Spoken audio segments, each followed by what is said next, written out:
Well, a very good morning to you. It is a Monday morning, and it's Christmas, December 25th, 1995. Welcome. It's time for the Impact program.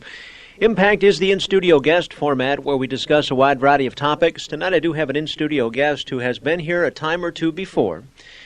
As a matter of fact, I think it was it 7 years ago? 7. Right around now? 7 years ago, was the first interview that we did? Exactly. The voice you're listening to is the founder of the Frontline Foundation and my dear friend Ray Castellani. Hi, Ray. Hi, and Merry Christmas to you, Frank. I'm the first one to wish you Merry Christmas because it's only a few minutes after That's right. We're 12. 9 minutes in. Merry Christmas to you, Frank. Merry Christmas Thank to you you, for too. having me on your show, and thank you for the past 7 years of all the devotion that you've given people on the streets and Frontline and your ardent support of my endeavor. So, and that is... I just can't believe that 7 years have passed by since we met a little over. We met before this. I was on your show, obviously, and that was in November of 1988, and when we met. And then I came on your show at Christmas time for the very first time in 1988. With we were in your old studio. That's right. For those that don't know and have never heard you before, what is the Frontline Foundation? In a very brief synopsis of what Frontline does is 8 years ago I was called upon through a power greater than me, God, if you would, to serve food to the residents of the people on Skid Row in downtown Los Angeles. And I thought it was a one-time deal or a two-time deal or a three-time deal. And it turned out to be, 8 years ago.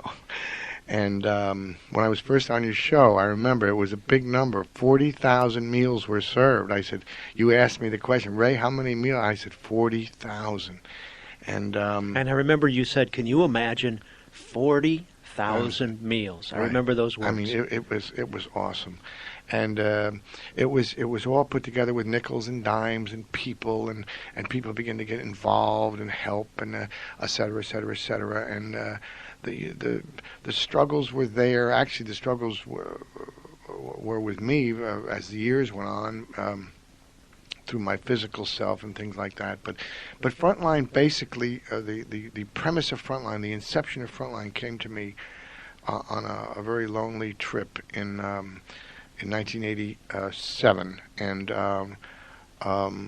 I was searching within my own framework, searching what to do in life, and I thought my life was over, and this inception of serving food to humanity came to me, and I was up near Oregon, I remember, and this is a 4-month period, and I came back to Los Angeles and started this. I was to receive nothing, no compensation for what I was to do in this endeavor. I was to receive. I was not to solicit money. Money was not to be entered into the picture, and I was to just serve food. Those are my conditions, and I didn't question the fact that I was to receive nothing, and I didn't question the fact is where was I going to get all this food. I just placed myself in that position to give freely to these people on the streets, and with no conditions, period. And I have upheld that premise of that was dictated to me, and I have laid it out that way, and it has been this February, you're not going to believe this number, 500,000 meals will have been served, and that is a true, pure miracle. It is an unexplained episode that happened to me in my life, and you too, because you've been with me for the past over 7 years, and that is an exciting number, or an exciting situation, an exciting achievement, an exciting. It's exciting to have to sit here and to realize, and to realize the amount of work, the amount of labor, the amount of love, the amount of caring, the amount of change that has taken place to put forth on these streets of Los Angeles and downtown Los Angeles 500,000 meals. And it is not funded. I have still received nothing. I have gone through much, but that's irrelevant. That's my story. But the essence of Frontline Foundation is to give freely and ask nothing in return, and to give dignified food to dignified human beings on these streets of ours in downtown Los Angeles. And I guess that's about. I gave you a rounded story about me, but I think in one sentence, to give for the purity of giving with love and no conditions is what Frontline stands for, because that's the way it was dictated to me. Aside from you and your wonderful wife, Noreen, who is the Frontline Foundation? The people. That's a good question, Frank. The people. Your Frontline Foundation. The people that support Frontline Foundation. The people that come to the brunches, the dinners, the people that come up, that wake up early in the morning, the Bill Joneses that come up, the Katies, the long list of volunteers, the Tammys that come there on Saturday mornings, the Shavinas, there's just so many people that are Frontline, because I'm not talking 10 people. I'm talking hundreds and hundreds and hundreds of people, kids. Debbie Novak and her children. That's Frontline. The people downtown, when the van comes or the truck comes, they're Frontline. They're part of something that belongs to them. It doesn't belong to me or to some specific owner. It's for them. It's for the people.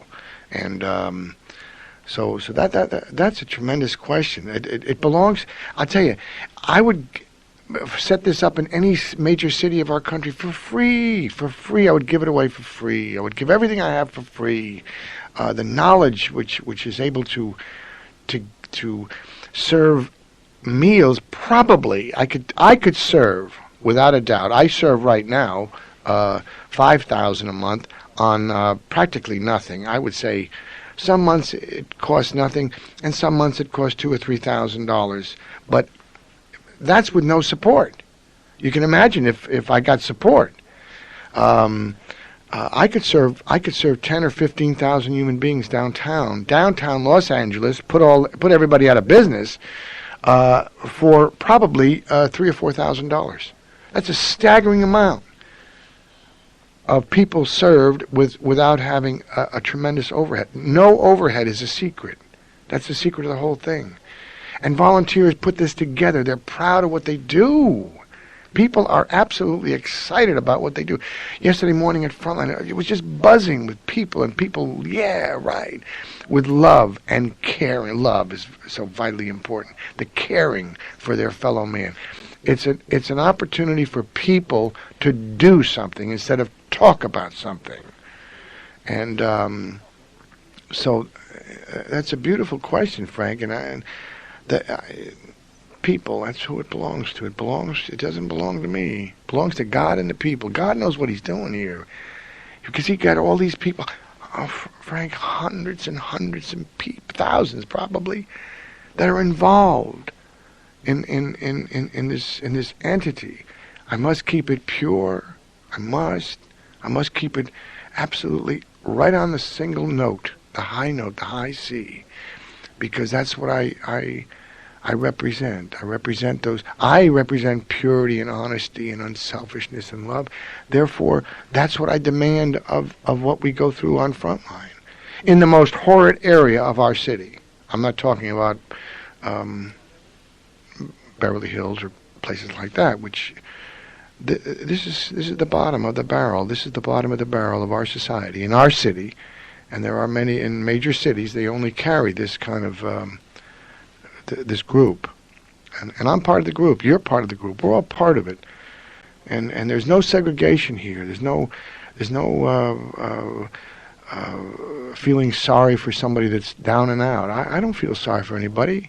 They don't feel sorry for me. We're together, working together to try to have a meal that's kind of decent. I'm not trying to change anybody. I'm not trying to recruit anybody. I'm not trying to generate any kind of interest in a philosophy. Because those are the strings. Those are the strings of our society that dictate to from a young yearling up on to an older senior citizen like me. No, so that's what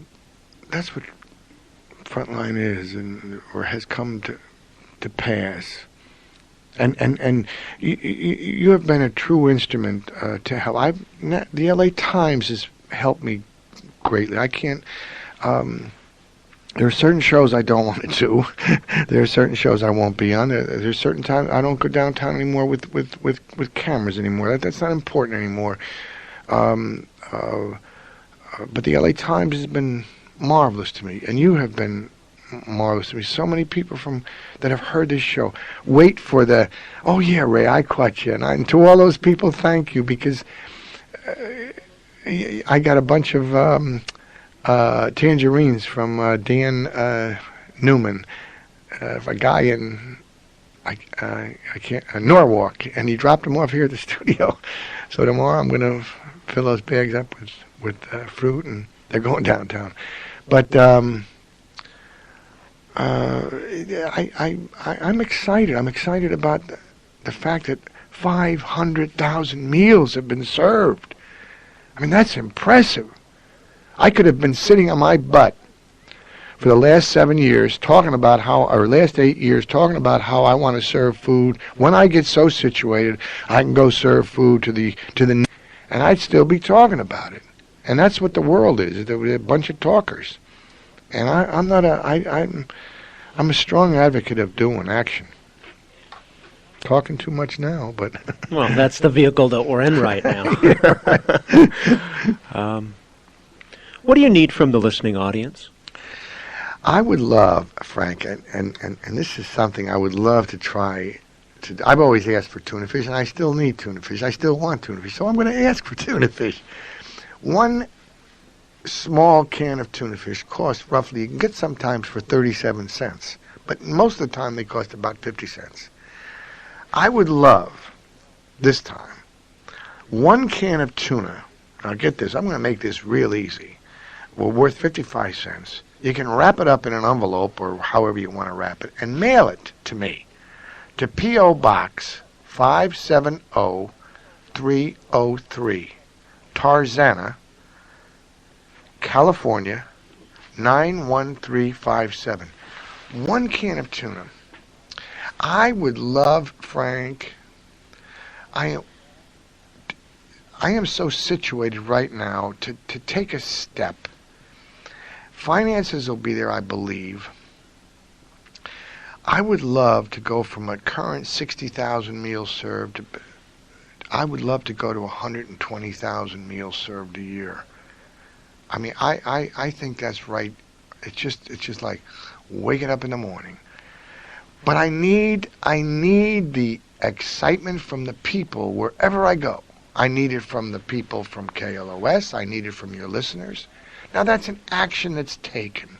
That person is going to go to the store.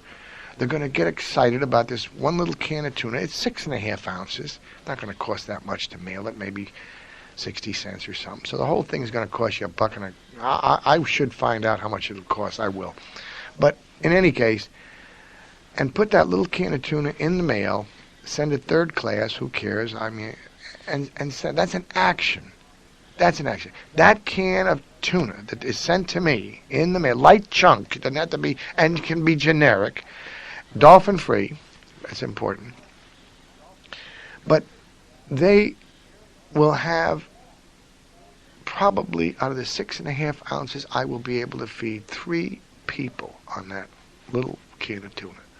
because I put a little egg in it. I put a little, I mean, on the one, I don't make one at a time, but a little egg, a little celery and things like that, and I make a beautiful egg. They make a beautiful tuna salad sandwich, and I got beautiful bread, and that goes down. And that's my little entree. They get fruit and sweets and from the finest of bakeries in town, Martino's Bakery and Lamousse and B's Bakery. And they look forward to these lunches. And tuna fish they never get downtown. I mean, it's a delicacy. And so I give them tuna fish and egg salad sandwich. But if I can get it more, I'm going to put out more. But I've got to get people. Right now, I have not paid for a can of tuna probably in, oh my God, I don't remember. Maybe 8 years. Maybe I never paid for a can of tuna, and I have probably served out of the 500,000. Probably we have tuna 3 times a week, and 3 times a week the other. Probably 200,000 sandwiches on, or 250 maybe, on tuna, and I haven't paid for one tuna, and that's because people care. Little kids come up with a can of tuna. Everywhere I go, they give me a little can of tuna. Now that's not a hard deal, is it, Frank? I mean, I don't know. Maybe it's going to the store, picking up 1 can of tuna, putting it going in to the post office, putting it in an envelope, and shipping it out. No, I don't think so. And that's what I'm asking. And it's amazing the amount of food that I do get in this method, because I can't pay for it. This belongs to the people. It's supported by the people. It's given to the people, and the people take the credit for it. So it's all those people that give. It's all the gentleman that come up tonight, Dan from Norwalk. He's a he heard me on the show so many times. He was embarrassed. He said, "I got to bring these up to you." I said, "Well, okay, fine. You know, it's fine." I've never met the man, but God bless him. You know, this is all I'm asking for. I'm asking to be a part of what I'm trying to do. I cannot do it. There's no possible way I can do it. But I have my passion inside of me. I have the verbiage coming out of me, and I know the difference between sitting on my butt and not sitting on my butt. And sure, it takes a little something to go to the store and put it in the mailbox. I understand that, but the ramifications of that, to be able to feed for one organization, yes, I'm part of one organization that asks for so little and can do so much. And anybody cares about Frontline, go downtown to Skid Row and start asking about Ray and Frontline Foundation. From the people, not from me, and find out what we really are, what we really do. Oh, yeah, the front line is there. Yeah, we're there for them. They're there for us. And it's a mutual love. It's a mutual caring. So, for those that maybe want to take it even further, other than just putting 1 can of tuna in the mail, what else do you need? Volunteers? But always volunteers. We always need volunteers. Volunteers are the backbone of the whole program. I mean, you get hooked on this volunteer stuff, especially the many groups that we have. We have probably just in the kitchen alone 8 or 9 different groups that work in the kitchen. That do some sort of work, and not to mention pick up bread and pick up donuts and pick up sweets and then these are all part of an hour or two. Your friend Randy Friedman is marvelous with this. He helps me out a lot by picking up. At Lamousse. These are just an hour at a time, an hour a week, an hour every 2 weeks. I don't care. I don't want to take anybody's day for 6 hours a day, 3 hours a day for 5 hours for 5 days a week. I don't want that. I want an hour a week, an hour every 2 weeks, 2 hours a month. And for those that don't know, you're located out in the valley, San Fernando Valley. We're off of Oxnard and Sepulveda. Oxnard is the cross street. You continue on Oxnard, you pass Sepulveda, go west on Oxnard for about I would say 60 feet, and take a left down the big alley, and then look for the sign that say Frontline Foundation. And we're there every morning at 6 o'clock, 6:30, 7 o'clock, to about 10:30, and they're there on Monday nights and on Wednesday nights also now, and Saturday mornings the same way, so 6 days a week. And there's always something to do. There's always whether it's cleaning a pot or what, but it's all for the service of humanity. And I just love working in that kitchen. And you think I'm tired of it? I'm tired physically for other reasons, but to be of service, to be an instrument of service to humanity, Frank, I believe is the greatest honor a human being could ever have. And this is what I just service to mankind is what I personally am or stand for. There's nothing that deters me in that realm. People that don't know you might want to ask you on the phones or call up, so I'll ask now. They might think of you as, has he always been this way? Is he some guru, some spiritual leader that from day one in your life you've known this has been your purpose? The answer to that question is no, Frank. And you know, I've never said this, and I've never said it on the air before. I've never said it prior to this. But my lifetime has not been an easy time for me. I was inflicted, I drank for 28 years. I drank as a young kid and wound up a babbling sibling idiot on the streets of Los Angeles. I drank until I was bleeding inside, and I was lost almost 40 to 50 pounds. I was mumbling. I had no memory. My mouth was from the alcohol paralysis. Wasn't able to talk. I was mumbling. I was shuffled along. I never showered and I never shaved. I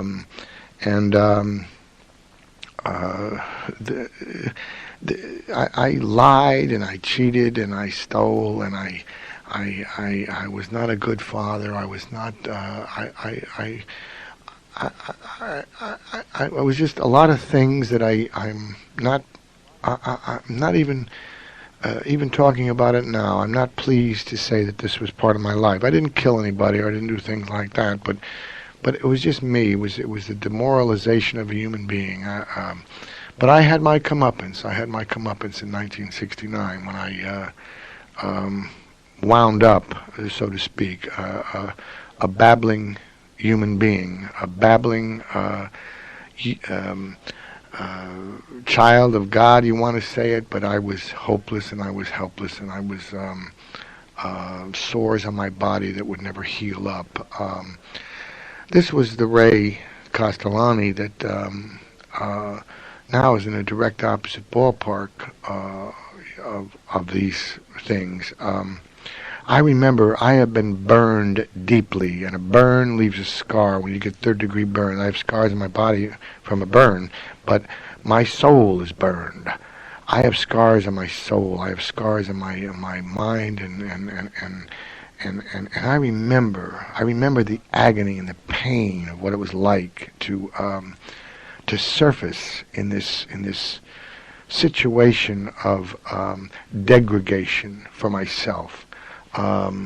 Crying and humbly wandering around in this world of nothingness that was going on in my head, not being able to remember my own name, and I've never forgotten. I've never forgotten where I've come from. I've never forgotten. Now, this was not my calling at the time in 1969 or 1970, 1971, but I remember very vividly about the pain of a human being, my pain. And it has allowed me to have compassion and understanding for my fellow man. It has allowed me to I don't need to look at somebody with burns to say, oh my God, I don't want to touch that stove. I don't have to go through this stuff. But no, I was not God's kid in the sense that I am today. I was God's kid, but I was off the beaten track. I was oblique, probably in the opposite direction. But I made the turnaround was made for me, and my quest was, please God, I don't want to drink, I want to live, and that was my turning point. I recovered in an abandoned duplex in the hills of Hollywood, sleeping on a mattress for 9 months. I know what it is to die. And I would prefer to die. I have no qualms about that. Now, I mean, I'm even. My board is even. But to lie and to cheat and to steal and to deceive are things, Frank. Even through 15 years of living, I still did these things. And then about 10 years ago. About 10 years ago, I realized, it was a moment, I'll never forget it, that I could no longer do these things. And I didn't know why, but I could no longer do it anymore. And that's when the change or the took place, and it kind of said, oh my God, what a boring life I'm going to live. And that's when I realized, now looking back, that I had to have the purity in my soul and in my eyes to be able to sit in front of you tonight in this show and speak the way I speak. Because if I was a lying, no good for nothing human being, I don't deserve the right to be here. So I was groomed then. And I sort of, it was sort of like a rebirth for me, in a sense. I mean, now I spotted a mile away you know, when the earthquake came, oh boy, they just lined up waiting for money that they didn't need from my house broke. I need, to fix this and fix that, and on and on and on. I mean, that was a terrible, for normal good people, and so on down the line. I mean, it's all over. The world is just, how much, how quick, and how fast can I get it? All these things I had to let go. I had to let go of all these things. I am not impressed with property. I'm not impressed with money. I am only impressed in the capacity for a human being to understand another human being. That impresses me. I am impressed with the compassion when a person has compassion for their fellow man. I am impressed when a person has a framework of love that gives out with this tremendous amount of purity to their fellow man. That impresses me. And these are the things that I see now that I never saw before. And that's what I am today that I wasn't even 10 years ago, Frank, or I wouldn't say maybe 11 years ago, because the change did not take place 25 years ago. The change took by now. That's so.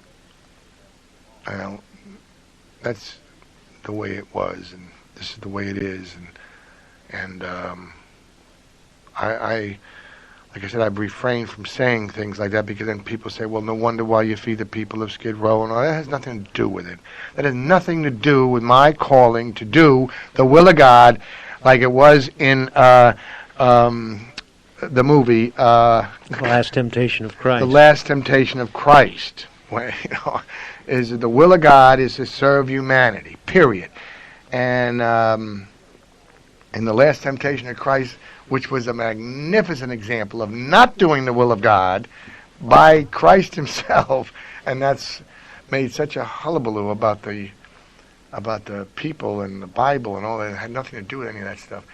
But it's such a powerful example of, if I don't do the will of God or help humanity or help other people, then Judas is going to come in and say, "Hey, man, get off your butt." Coward. Right. Oh, boy. So, I have one more question, then we're going to take a break and open the phone lines. Along those same lines, after we saw the movie, we were talking about, well, Jesus did his thing. He did God's will. Why is the world still so screwed up? And the answer is? The answer is free will. God gave us free will. We're born into this world with free will. We're born into this world with free will. And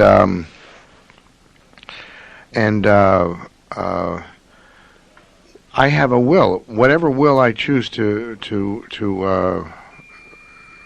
put into action, whether I go with the will of God or whether I go with the will of myself, or the will of you, or the will of the society, or the will, or any will for that matter.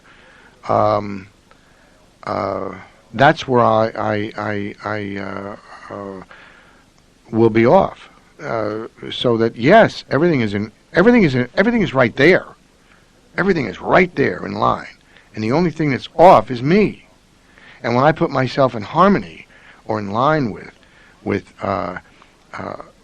me it's very simple. All I want to do is just help a few people. So I mean, don't misunderstand. I'm no saint. But I understand what they're talking about, and I understand that if everybody tonight, at Christmas Eve, thought about their fellow man, well, they will tomorrow morning and tonight. I mean, Christmas is that kind of a situation. But if everybody thought about what they can do for their fellow man and woman, the world would be so beautiful. So that's how powerful of a statement that I'm saying right here. So you're convinced that the world would be different? I am totally convinced.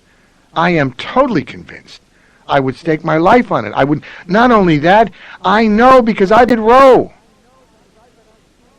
And if I, a simple human being, can go down to Skid Row and make the people of Skid Row say, "Hey, Ray, how you doing?" full of love and compassion for me, into that kind of an area with just love and just with the philosophy of saying, "I just want to help my fellow man," then I have example, I have verification of what I've done in my lifetime. I can't do it by talking about it. I can only do it by example. So I have a beautiful example of what the will of God is. I have hundreds and hundreds of volunteers.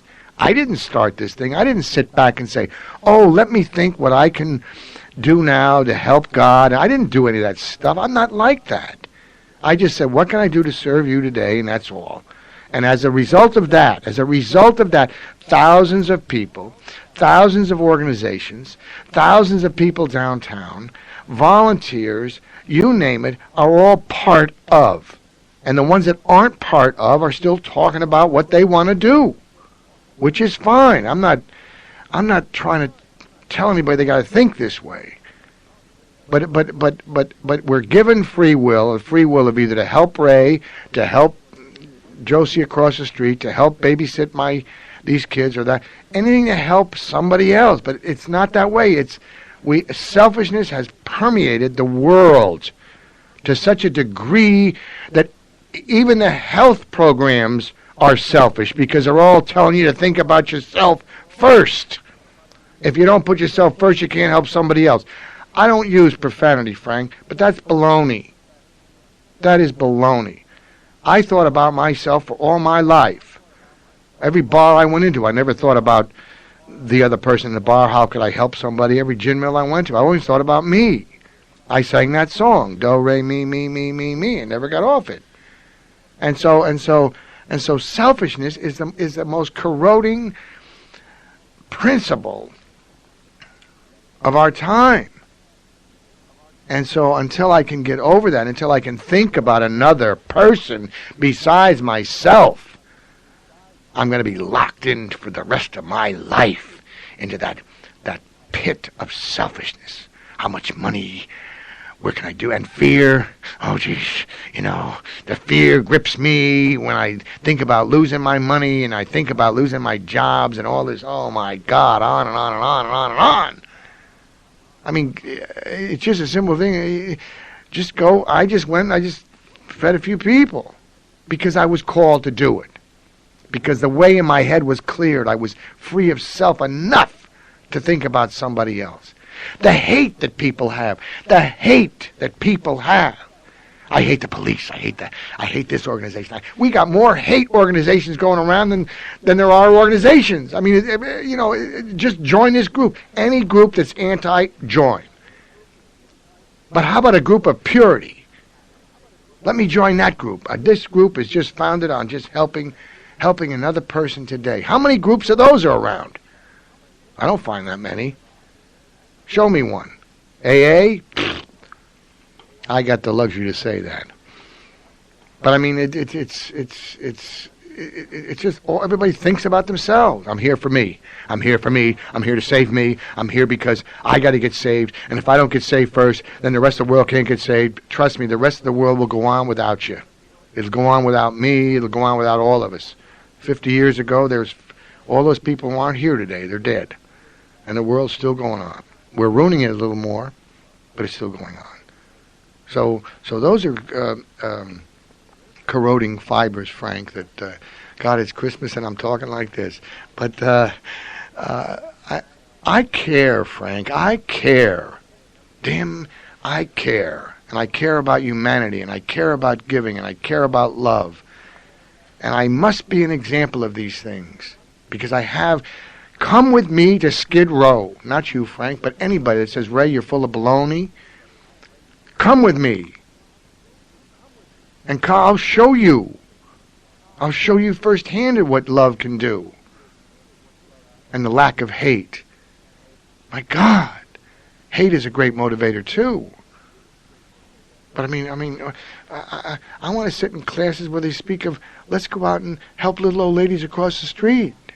Oh, okay. That's me. That's mine. I like that one. Rape and murder and all this and the fire is just boiling up with more, put more hate on, and the fire goes, and the news media puts more hate in there. Oh man! But they do it in an insidious way. See, they'll incite in an insidious way. They'll just insinuations and all these manipulations of words, and they'll say, "Oh yes, well we're just doing the news and all that," but they're just the seeds from the higher ups goes all the way down to the bottom, to out to the airwaves. Oh yeah, and it's just on and on and on. Anyway, I love you, Frank. I love you too, Ray. My in-studio guest is Ray Castellani from the Frontline Foundation. And if you would like to be on the air this morning with Ray, if you have any questions or comments, we've got a lot of lines into the radio station here. They're all toll-free to you. 1-800-955-KLOS are the toll-free lines.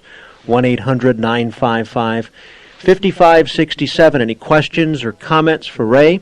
We'd love to hear from you, and the phones are wide open. You'll talk to Tammy Richardson, our program coordinator. She's in the other room awaiting your phone calls. And we will be back with more of the interview and Ray in 60 seconds. How much do I love thee? Is Ray Castellani, and my name is Frank Sontag, and this is Impact on Christmas morning, or Christmas Eve, maybe if you're still up from Sunday. And it's always an honor to have you here, Ray. I don't know why he's running around in my head, but before we take phone calls, years ago I heard a man speak, and he had such clarity. And the words out of his mouth, he shook his head and said, I just want to do God's will. And there was something that struck me about that moment. And I believe he found his path. I'm talking about Dr. Martin Luther King. Mm-hmm. To find that path is not an easy thing, in one sense. If an individual says, I want to find my way. I want to do the will of God. But I'm not sure what that is. We had a caller. I don't know how long ago it was. I think it was the last show or the show before, a young guy that said, I'm lost and I don't know what to do. And you just said, say a prayer and God will hear it. Right. People that are struggling out there, that are lost, confused, are you saying part of the answer may be in giving up the ego and helping someone else. Oh, okay. Talk about ego a little bit. Right. It's ego is another. There are about 6 or 7 different fibers in humanity that are really, really corroding, and that's one of them. Fear is another one. Hate and things like that. Frank, I don't know how. I've tried this many, many, many times. I don't anymore, of course, but I don't know how to get rid of something. But I do know how to supplant something. I do know how to have something dominate me over myself, as an example, the ego of self. If I continually help people, it will dominate the selfishness of me. And that's how I know how to get... And then as a result of that, years later, I come back to you and say, well, and you say, well, gee, Ray, don't you ever get tired of... Yeah, well, I get tired, but that's all I do. That's all I know how to do. So what I've done is I know still how to be selfish. That's no problem. I can be selfish. But the what I've done is I've supplanted with the doing for others. I've supplanted that as my main thing in my head so that it dominates that selfish self or the ego. The ego, again, it must be left behind. You ask me, Ray, and this is where the gauge is. Ray, have you served 500,000 meals? No, I haven't. I've been part of this situation. But Frank, I take no credit for this. I believe in my heart. I believe in my mind. I believe in my soul. I mean, I've met the President of the United States of America. I believe I have done nothing. That's what I believe. And yet I know I've done something. Now take me back 30 years ago, and if I fed 10 people, I would tell you about it. I said, Frank, I fed 10 people today, and I took my own money out of my own pocket, and I fed 10 people. Now 500,000 meals have been served, and thousands of people have been... And I said, no, I didn't do anything. I believe that, Frank. I believe that with everything I've got in my heart, everything I've got in my very existence, that I have done nothing. I have just done what I believe is the will of God, and that is to help a few people, or to help people on a the days come one day at a time. So that's how I work this thing called life. But I have done that. Ego will kill me. Ego will be, if I think that I'm some kind of guru, or if I think I'm some kind of something special, or if I think I'm not. And I believe that ardently inside myself. I don't need that. I know what ego is, man. Oh, Jesus. So that's the first killer of anything I could ever do. I have to be free of self. And freedom of self is freedom of self. Freedom has no ego involved into it. Otherwise I wouldn't be free, would I? No matter which way you cut it. Free, if you're free of self, S-E-L-F, that's the ego of self, or self. I can't be anything. I can't be an instrument of purity. If I'm involved with myself and I really think I'm hot baloney. Because there's conditions. All the time. Any condition is a string. Any condition is not free. Any condition is impure. It's just that way, Frank, and it can't be disputed. Listen, I'm at a point now in my life where I won't be disputed anymore. People say, well, Ray, you should do this, you should do that. No, I don't have to do anything. All I got to do is make a few sandwiches, go downtown, and if I can't do that, I can go downtown and sit. And if I can't do that, I can go read to the blind. Or I can go help little, or sit in a corner and wait for little old ladies that can't walk. You know how they go with their one hand holding traffic, and help little old ladies across the street. Or go to the supermarket and help guys and gals with their groceries. How many people think about that? We're all doing that all day long. What are you doing there, fella, old man? Well, I'm helping you, lady. I'm helping you, sir. Do you see what I mean? If I'm so involved, anything I write, I'm not impressed with. I'm not impressed with. I just think, my God, God, you are just something again to clear my head and my soul and my body of the corruptions of evil that were inside of me. I say evil. I don't want to use that word. Of the corruptions of distractions are a much better word to use. Body. Of the corruptions of evil that were inside of me. I say evil. I don't want to use that word. Of the corruptions of distractions are a much better word to use. Distractions in my lifestyle. And with these distractions, I couldn't do anything for anybody because I was distracted with self. And that's what it boils down. I mean, I felt sorry for myself. I still do once in a while. I'm not going to say because I'm not in that glorious position yet. I probably never. I speak from where I speak from. When I'm on the streets, I speak the language of the streets. I am. My language is not good. Because that's me. I am that kind of a person. The streets understand what I'm saying. And when I speak of God or something like that, they understand that too because they know I mean it.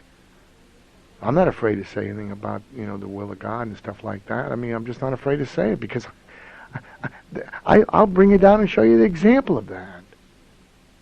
So ego is a corroding fiber of our existence.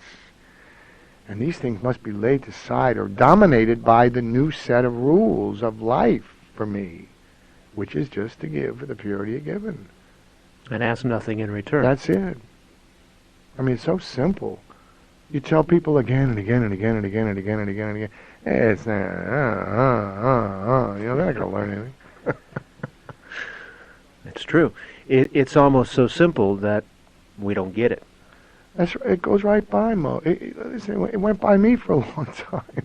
My God. It went by me for so many years. I thought, I'm doing good. I'm helping people. I help people slocking around and help. Phoning. I'd be on the telephone for 13 hours a day thinking I'm helping people. I was lying inside. I wasn't lying to them, but I was deceitful to myself. I mean, it was horrible. When I think of it. That's why I can pick up. That's why the people on the street trust me because they see in my eyes that purity. Because I can spot a lie a mile away. Because I can spot deceitfulness, greed, selfishness, ego, all these things. I'm just in another ballpark now, and I finally got my hands clean, so to speak, and I like it, and it's good, and I don't want to hide behind any kind of words like justifications, or, justifying my existence, or rationalizing why I did this, or compromising my principles. What about that? If I tell you I don't do this because I've just compromised my principles. I have no fear inside of me. Isn't that beautiful to walk with no fear, not worrying about anything? I mean, why? God, people would love to do that. And here I do. I thank you for allowing me the privilege to be of service to mankind. And I'm nothing special. And I got to get knocked. I got to get put down for just saying all I want to do is help a few people. I mean, it's terrible. Hate. Everybody wants to get on a bandwagon of hate. Put down.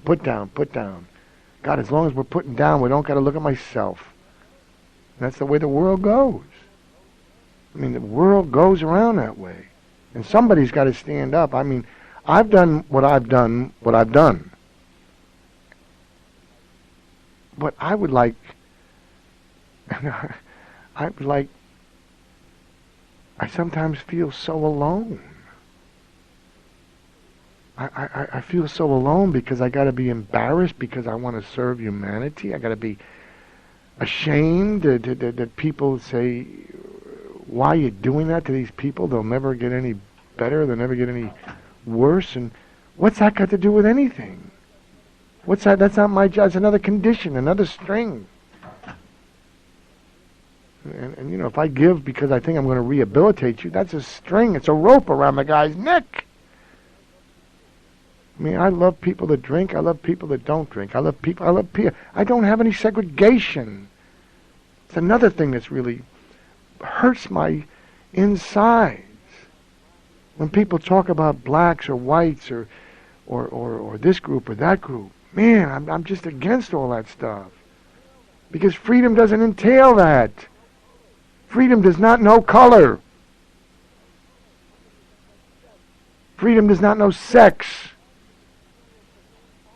There's none of that. There's no involvement in those areas. It's just compassion and understanding and love.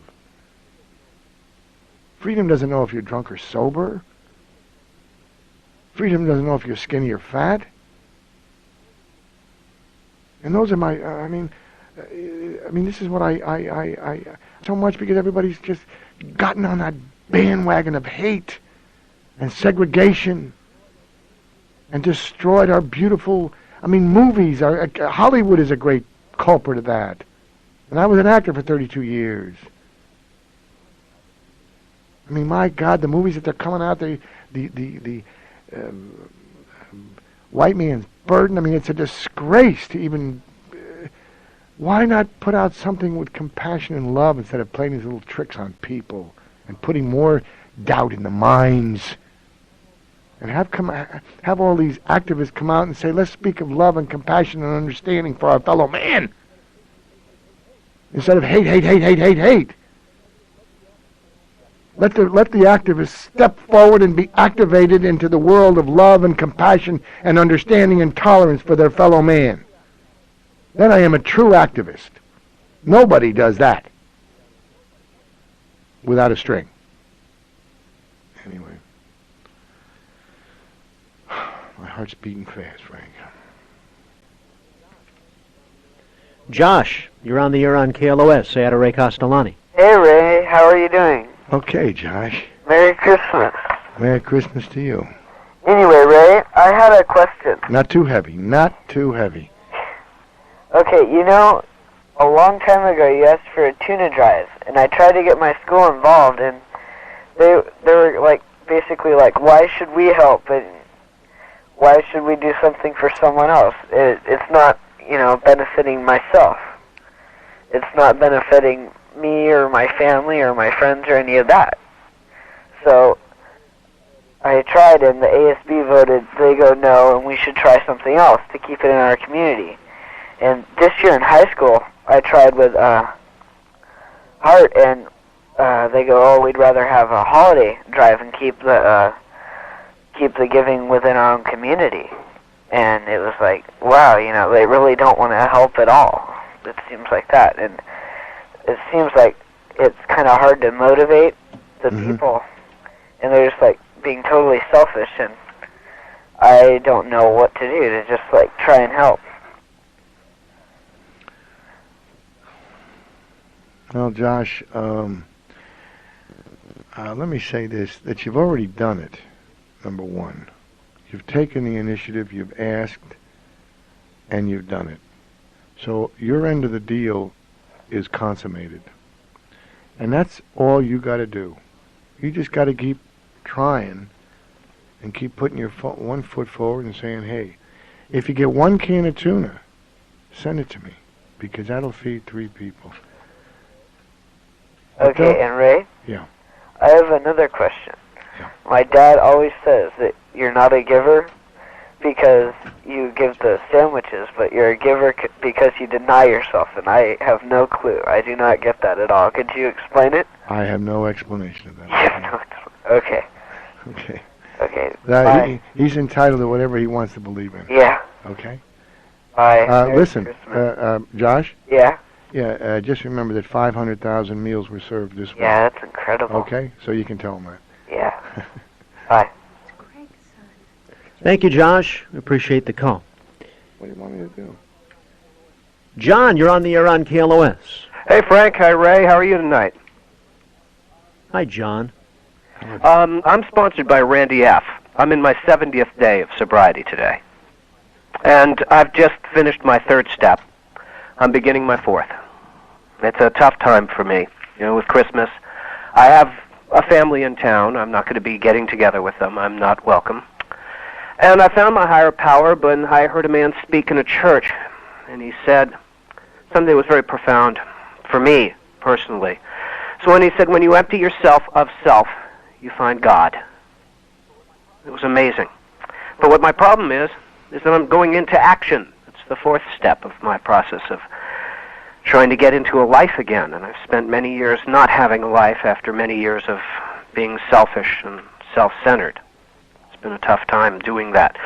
Ray, you mentioned you were in the entertainment industry. I spent 15 years as a literary agent, and that's not a giving profession. It's a taking profession. And I'm having trouble getting into action and believing that if I do take action, that it will lead me to anything other than the same rat race I found myself in. So, the question? It's painful. Yeah. What's the question, John? The question becomes, how do I get into action? Well, let me tell you this, John. If you had a manual in front of you that how to change a tire, and you kept reading the manual, and you kept looking at the tire was still flat, and you kept reading the manual, pretty soon you'd know that manual pretty good, but the tire would still be flat. Yes or no? True. And the only way for that tire to be changed is to take an action. So you've got to do something physically. Mm-hmm. First mentally, then physically. But your first action, you got to keep it small. You got to keep it don't make a big deal for yourself here. Well, like I said, if you want to get across the street, how do you get across the street? Do you Walk. think? Walk, right. And so on, down the line. And this is what you've got to remember how to do it. They're all baby actions that you take, but nothing is a big deal. My God. I mean, if you have the presence of the higher power, whatever you said, in your life, that's all that matters. My God, there's nothing else that matters, and everything else will follow suit. But when I start trying to, so to speak, run the show or dictate my actions how they should be, then I'm going to be in trouble. Then I'm going to be stone wall. Just say, what am I supposed to do today? I'll just go think about somebody and maybe go help somebody. That's all. It's not a big deal, John. Everybody makes it a big deal. Not a big deal. Life's not a big deal. Life is short. I guess that's what pushed me into using and pushed me in isolation, is I keep doing that. I mean, it's you're a human being, you're God's kid, and you're of value to the human race. Whether you're using or whether you're drinking, it's irrelevant to me. You can still be of great service to mankind. It won't be the best kind, if you're slobbering drunk or you're using or you're loaded. But I don't want to get into those areas. But Yeah. You're God's kid. Period. We're all God's kids, and nothing is really that major that you got to worry about. How do I get in action? How do I don't get in? I mean, my God, you see the time wasted on all that energy when you could be doing something. I mean, you could be doing something instead of sitting down worrying about what I'm supposed to be doing. Go do something. Good advice. Well, Jesus, don't take that as advice. Just, I hate giving advice. Boy, I'm not the advice kind of guy. I tend to over-worry situations. Yeah, just let it go. Because you sit down there and you sit and you do nothing, and you say, well, I don't know why I'm not doing nothing, but and you worry about that. Yeah. It's not to worry about. My God, sit down and do nothing for a week. Who cares? Yeah. Thank you, John. Thank you, Frank. Thank you, Ray. Right. Merry Christmas. Right, same to you. Bill, you're on the air on KLOS. Good morning, Ray, and good morning, Frank. Hi, Bill. Sounds like Bill. Hi, Bill. If that's who it is, very good morning to you and a very Merry Christmas to my two good friends. You know, one of the main reasons why I called, because, you know, this is kind of a very special time of the year for everybody, and it's also been a very, very good year for me because, you know, I learned to take a little responsibility again this year, and no thanks to you, my good friend. And I felt very compelled to call up and just kind of share my experience. And for those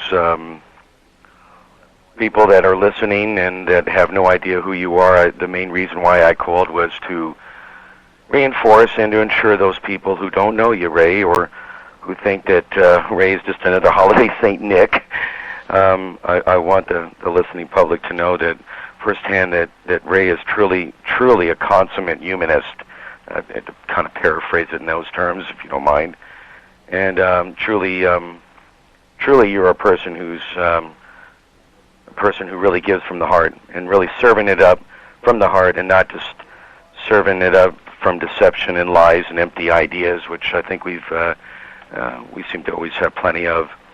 And that you know, the monthly fundraising events have really shown me that. You know, I've really improved the quality of my life, and I do feel much, much better about myself, and that really says a lot right there, because I think that the world today really it lacks that kind of impetus, if you will, and like I said, I did feel very compelled to call and say that, and I would like to just perhaps maybe leave it there and make it very sweet, short, and to the point, and wish you and you, Frank, my dear friend, a very happy and a healthy new year. And let me just say this in closing, if I could, because it was something I think I missed last time when I called the program, and someone kind of felt it was really overdue. And since I feel so generous this morning, and I think on behalf of a lot of people who listen to the program and really have you know, a lot of strong feelings towards KLOS, and you and Tammy Richardson, really, in my opinion, in the opinion of a lot of people, really, you're the one that really have all the style and class, and I think that's what makes what KLOS is all about. And that's, you know, where I'm coming from right now, and really wish to really share that with you. Well, thank you, Bill. I appreciate your kind comments. Always, Frank, and thank you, Ray, and perhaps those who are perhaps listening to the program for the very first time. I hope that my comments will. You know, give a few people out there, get them compelled to really realize that, you know, it's all about cause and effect. That's another thing I learned. You know, we talk about taking responsibility and stuff. Well, that's a cause, you know, and what I came to realize is that it doesn't really matter, you know, how big the cause is. The cause needs to be made, and we do have to do something, or else I think, in conclusion, that we're going to have a serious amount of regrets, and that's something that if we don't kind of look at it from that perspective, we're going to really be losers. And I think that you know, the lack of participation that we have today is perhaps due in part because we're not, you know, we feel that we're perhaps maybe powerless. Well, I don't, you know. What I do and what I have contributed, it really doesn't take a whole lot of power. All it does is it takes a cause. And with that, I'd like to conclude. Thank you, Bill. Thank you, Bill. We appreciate the call. Craig, you're on the air on KLOS with Ray Castellani. How are you? Oh, I'm great, Frank. How are you? I'm well, thanks. Hi, Ray. Hi. I spoke to your son. Yeah. He was. I told him something sometime. I think it was. Of course, Noreen agreed with Josh. It's too deep of a question. But you know, it was Ray. I love you. I love you too, Craig. You know, it's actually. I was talking to him one night, and I was telling him that I go, what makes Ray a giver, in my eyes, is that he denies himself. And I just, he didn't understand that. No, obviously he didn't. Asked her. I didn't want to say anything, but I didn't want to break what he said. So I you know what I mean? Yeah. So I just let it go by and figured that I hope he gets the big picture after. But I knew it was he misconstrued it. But I couldn't. He wouldn't understand it if I was telling him anyway. Yeah. So I just made it a simpler form and then give him something to say. He's beautiful. That son of yours, Frank. This is a young boy that's been with Frontline for 6 years, over 5 years. I think he's 14 now, isn't he? Yeah, 14. Yeah, and he's been making egg salad sandwiches and just growing right up in that thing and just gives and gives and gives and gives. So, and this is the father that comes in every Sunday and makes the salad for the next day and has put Frontline all together for us. This man right here that we're talking to. So No. I mean the whole of Frontline, the physicalness of it, he put together for us.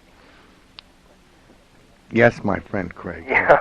I love you. I love you too. And 2 years. Oh, I gotta say one more thing. And 2 years ago, we were on the air, Frank, and he was in a hospital with. I remember. Yeah, but this is the man that fell off the roof. That was electrocuted. That fell off the roof and near died.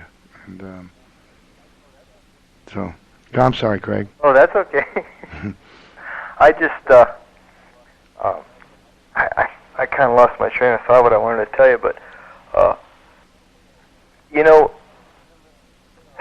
was realistic. The thing I was going to mention is the thing of how, because see, I don't go down to Skid Row that much, and sometimes I feel, it's like, I'd like to be able to do it more, but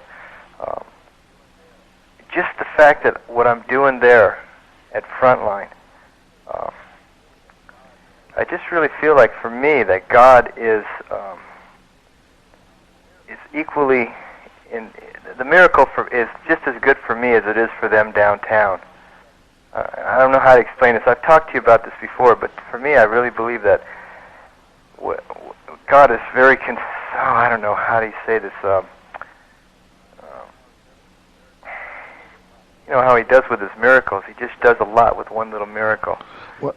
And it's like, for me, it's like a miracle is when you go down there, and the miracle is also with the people that are just working there in Frontline. It helps me to be able to do that, and it helps them downtown, just from that one sandwich that's made. Right. It's just a lot of things happen from one little sandwich. Well, see, you were the one that enlightened my mind about that, because when I'm just sort of restricted in one area, and you saw that with so many people when you said, Ray, this is not just about the people downtown; it's about all of us uptown and this town and that town, and that's what I was telling Frank tonight on the, the scope of this was from your words that it's so much larger, and that God had this whole plan, and all we are just little people fitting into this little workloads.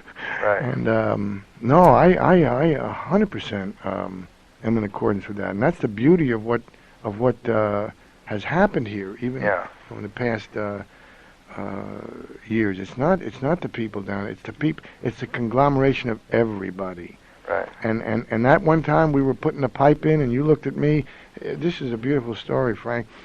He's up on the top of there's a enclosed bathroom, obviously, and we're putting in the plumbing for the gas line. And he looked down, and I'm holding the gas line, and he's up there with a wrench, and he said, Ray, he said, if I died right now, he said, I'm being of service to mankind, and it would be okay. And I'll never forget that. And that's that's who we're talking to here. You guys are something, both you and Frank. But I mean, he's listened to us on the radio a lot of times. It's the first time he called in, Craig. Yeah, just I needed to do that just to let you know I actually do.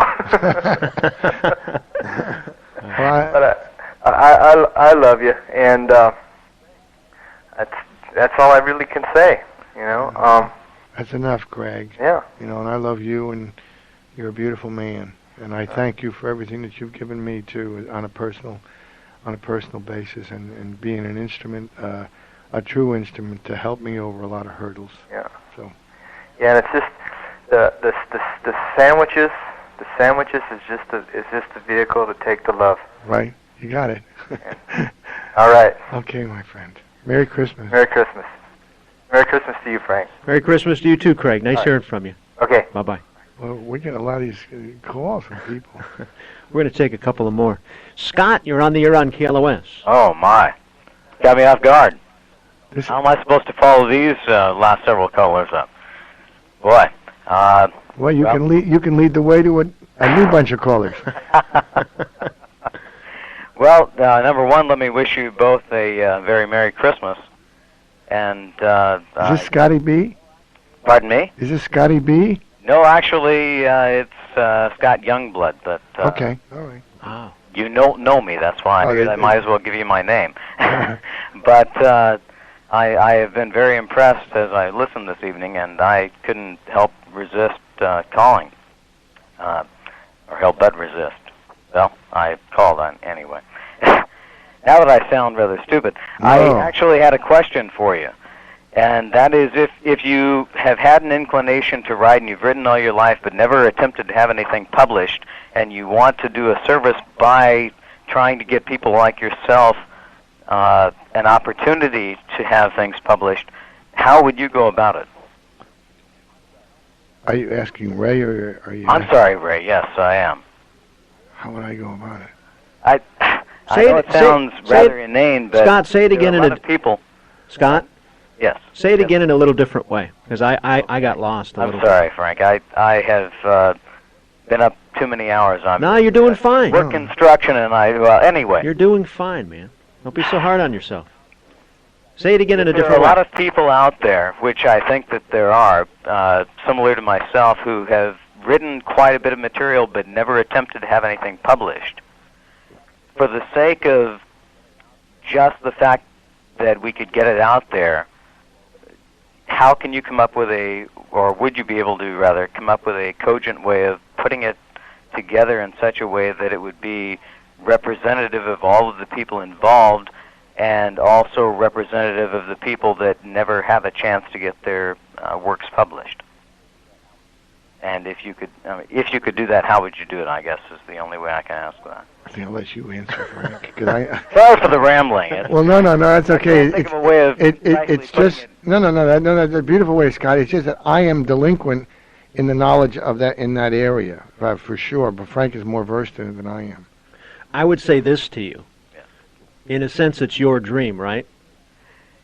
Well, I've never attempted to get anything published. But you write. So, exactly. But Okay. I think there must be a lot of people that I've met anyway that probably feel much the same way, that they can't get anything published because they don't have the will to try. And I'll tell you something, listening to you gentlemen tonight, and especially, not taking anything away from you, Frank, Ray, you have been so eloquent in everything that you've said, and so concise, that it's very difficult not to see exactly where you're coming from and not to understand exactly what you're saying. And that, to me, is the ultimate, in terms of being able to speak in front of an audience, whether it's seen or unseen. That, to me, is the ultimate. When you can deliver your message so well, it's incredible to me. And so, thank you, Scott. At any rate. Scott, I didn't mean to interrupt there. No, not at all. But I had to say that because that's the way it struck me. I have to say, unfortunately, I've been remiss on listening to your program because I get up at 4 in the morning to go to work, and I have to drive from Oceanside to Cerrito. So at any rate, I haven't been able to tune in a long time, and to tune in tonight and listen to this was just a godsend. And it's amazing to me. At any rate. Thank you. We appreciate that. And in terms of publishing, a lot of people are self-publishing. I mean, I don't have the answer for you either, other than you've got the dream and you're doing the work. And what may seem... What about a consortium of sorts, where people like myself, that's what I'm asking, is there any way that you can think of, either one of you for that matter, where that could be done relatively easily. You know, like the old co-ops with, the vegetarian market when it first started. Right. I was involved in some of those, and, that was something no one wanted to have anything to do with at the time. Yeah, my answer is very simple. If you have one person read that, and somehow that impresses upon them to consider the information, then you're doing God's will. I mean, sure, we want to have 10 or 100 or 1,000 or 10,000 or 1,000,000 or whatever, but the point is you're writing. That's your gift. That's one of your gifts. Everything that happens after that is after the fact. So what if that doesn't feel like it's actually doing the trick, and what if my mission was actually to try and organize a number of people in order to give them the opportunity to be published? I mean, I've been looking for what it is I do, because I had my own business for a number of years. Hey, before you go on, let me jump in here. Call me back when we open the phones, because there's another call or two I want to take for Ray. Apologies accepted, and no need to apologize. Well. So you take care, and we'll hear from you again. Indeed. Thank you, Scott. Dan, you're on KLOS. Yes, hello, Frank. Hi, Dan. Ray, this is Tangerine Dan. Hi, Dan. That's your new moniker. Oh, okay. Tangerine Dan and Tangerine Linda, huh? Yeah. I had a very different feeling coming home from the studio, dropping those off, that I have to do more. Oh, beautiful. It was I'm not satisfied with just that. I came home and I spoke with a couple friends, and you'll be getting some more tangerines. We got 50 pounds coming. Beautiful. And I had a question on. You remember the? I wanted to bring the tuna. Yes. But I spoke to my wife. Right. I spoke to her about it. If I were to smoke that tomorrow, would I be able to get it to you in the later afternoon? Boy, tomorrow's a tough day for me. But if it's smoked, it would stay, right? Right. It'd be fully cooked. There'd be any other way to bring it up on Saturday would probably be the best for you, because you work during the week. Yeah. Okay. Saturday morning. But it's there before 9:00. Yeah. Because they could bring it would go right downtown. Okay. All right. It's a lot of work for you here. Oh, but hey, you know what? It's not really. Okay. From what's happening, what I'm a small part, and it just really, the feeling I get is incredible. I love it. Beautiful. I mean, it's and to be a part of what you're doing is just. Well, you are part, and tomorrow that stuff will go in the sacks, and it'll be on the streets. Yeah. So I mean, as far as bother to me, it's absolutely no bother. I mean, that's. Well, thank you, Dan. I mean, you've devoted your life to this, and it's if I could help in any way, Oh, beautiful. I'm going to do it. Thank you. And I really appreciate what you're doing. Thank you so much. Okay. Okay, Dan. I'll be waiting to meet you on Saturday. Okay. I'll definitely be there. Okay. Okay. Bye-bye. Thank you. Take care, Dan. Okay, you too. Bye-bye. The mailing address to the Frontline Foundation is a P.O. Box. It's 570303, Tarzana 91357. I'll say it again. Frontline Foundation, P.O. Box 570303, Tarzana 91357. And as always, that'll be posted in the KLOS Community Switchboard. 1 can of tuna, huh? That's all. 1 can of tuna. I'll have to go home and put mine in the mail to you, Ray. That's right. I think it's really simple. I see everything will work. I gotta trust. You see, it's all work so far. I haven't done anything. I have not done anything, Frank. You know I haven't done anything. And it's worked. It's worked. It's worked because I've been an instrument. You have been an instrument. Never believing that I would meet you when I met you is it 7 years ago, never believing that what would happen from our meeting. I mean, I truthfully didn't want to go on your show. I had no aspiration of doing that. I certainly didn't trust you as far as being on those streets go, because I'm on those streets and they see me talking to you. They Sure. They don't know who They don't you know who are. I am. Sure, absolutely. And so I was very circumspect, to say the least. And look at what has happened with the people from KLOS that have helped, the Dans, the Bills, I mean, just on and on and on. And Robert Gary, that beautiful couple with and Mary and Bennett, and I mean, just so many people that and they know about the situation. They know about Frontline. So you've been a true instrument of his will through this process, of his will directly, whether you wanted to be or you didn't want to be. You see, that's the beautiful part about it. And also, in closing on my end, before I'd ask you to conclude some of your thoughts, I'll put it out right now. The next dinner is January the 15th, which is a Monday night. Oh, the 22nd. The 22nd. That's right, the 22nd. You're right. The you have a talk on 22nd the of 15th. January. Yeah, that's what I'm thinking of. Yeah. We do a monthly fundraising event. Actually, it's kind of every other month now. There's a fundraising event on a Monday or Tuesday evening one month, and then the wonderful Sunday brunch that happens on the other month. So maybe you'd like to get to know Ray. Maybe you'd like to come down and have dinner with us. I'll be there. Tammy will be there. Ray will be there, Ray's wife, and a bunch of wonderful people. And the proceeds go directly to the Frontline Foundation. Again, it's Monday, January the 22nd. We have a very limited space only kind of situation.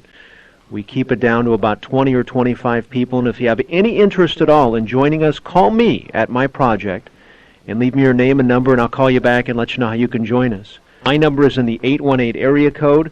It's 594-2077. 818-594-2077. Take a risk. I'd love to meet you, and we can sit down and talk to Ray and have some great food. Yeah. And it's just, it's a wonderful night. It is. It really. It's gotten so beautiful. I love the dinners. The brunches are also magnificent. But it's just they're special. I look forward to them. I look forward to the people that come and meet them. And it's been a marvelous experience. We started it over a year and a half ago. You know, Frank. I think longer than that. I believe it's been that Yeah. long. So it's a beautiful experience. And I thank you again for all of that, too, all that help. Oh. Pleasure's mine. What would you like to say in closing? I want you to stay, but you got to go. Yeah. You got to get some rest. Well, Noreen and I also have to go to the kitchen tomorrow morning and get everything ready for Tuesday. So, I really, I always forget what I say before. I mean, I forget what I've said on the show here, so I don't know what I said, but I just want, I just want to let the listeners know that I do care, and I care about our world. I care about our country. I care about people, and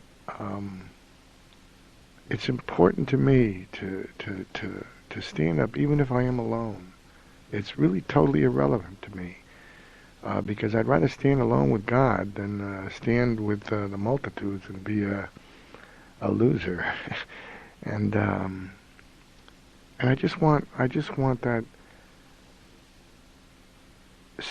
people out there to realize, as a human being, as a member of the human race, that I care. I care about humanity. I care about our issues, and I have a deep respect for every human being in this world. Whether they like me or dislike me is not important again. But I care about the people on Skid Row, because that's where my little work is. I care about this these people. I care about that they're taken care of. I care that, because I can't do it to the whole world, but I care about my little section. You know, God cut out a little section for me and say, hey, you're the keeper for a couple of days or a couple of years, whatever it is. But somebody has to stand up and be counted for. Somebody has to make the change, must speak out and say, yes, this is what I want to do. Like Dan, send in that can of tuna. Be part of talking about it and studying about it and listening about it. And it's not going to make the changes.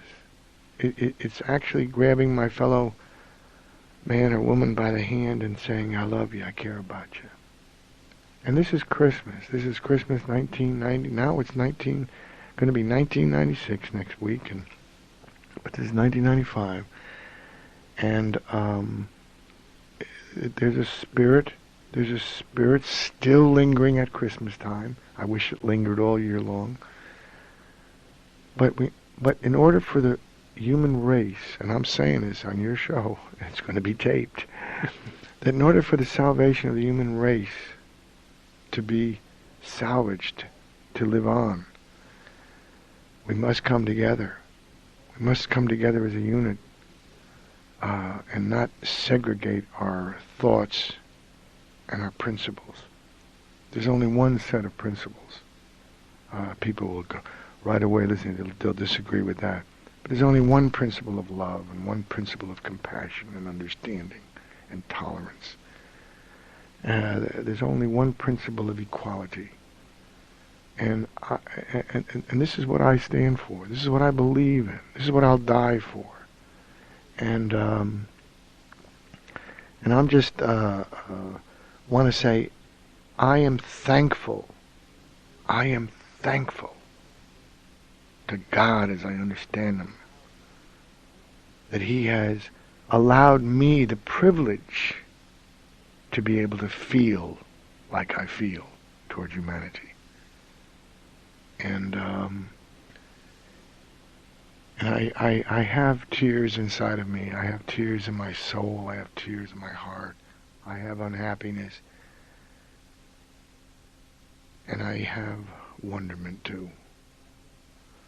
But if we are not careful, and I am part of this universe, if we are not careful, in a very, very short time, 50 years, 60 years, we won't be anymore. And we've got to begin, somebody has got to begin to stand up and say, hey, I care enough. I care enough to make the difference. And we can't continue on murdering, killing, raping, stealing, plundering. We can't continue on with greed, with the selfishness of our society. And the schools, in the beginning, have got to begin this. The parents must put a foot forward and begin to turn this thing around if there is going to be any salvation. So I just want to put that out to whoever will listen. And I want to thank you, Frank, from the bottom of my heart. If I'm alive next year, I'd love to be here. But thank you. It's been an honor and a privilege to have you as part of my life and as part of my beautiful wheel that has been working for humanity and towards humanity. And you have taken that action. And I thank you, humbly thank you. And I humbly thank all your listeners. And I humbly thank every volunteer at the front line, every human being that has lifted a sandwich or a thought. And Raul Puente, for now, he's going to be a bread picker-upper, and that's beautiful for this man. And I just want to thank everybody. I want to wish everybody a Merry, Merry Christmas. I love Tammy, your beautiful bride, young bride. He's not married yet, folks, but she's a young bride. I want to thank my young bride for all that she's put up with me.